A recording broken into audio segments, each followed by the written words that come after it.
Today I want to talk to you about how hope can be found in the shadows.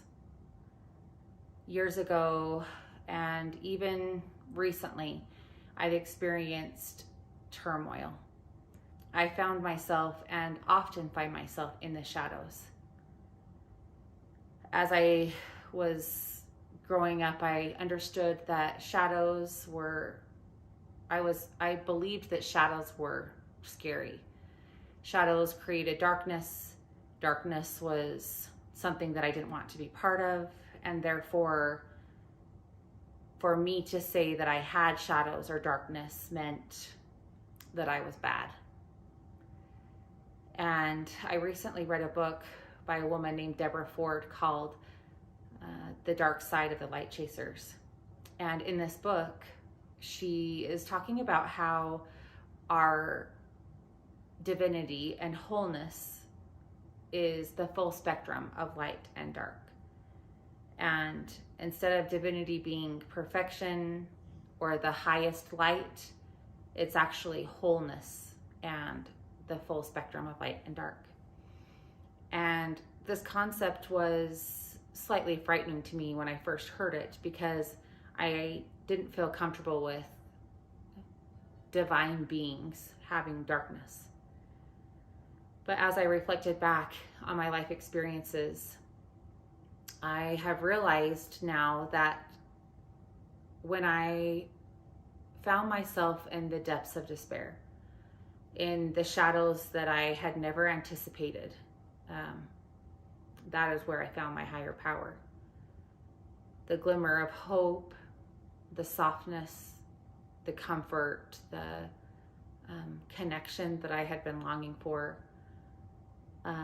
All of those things were created and felt while I was in what felt like the darkest time in my life.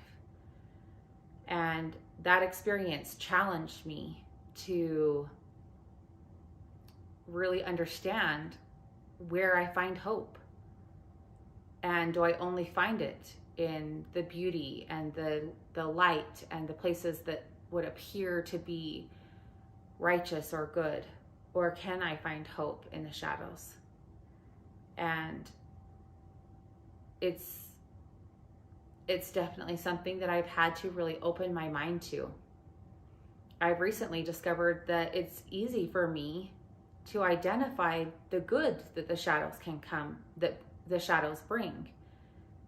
But to love and accept the shadow itself is difficult for me. I wanted to skip right away into what the shadow provides instead of the shadow itself.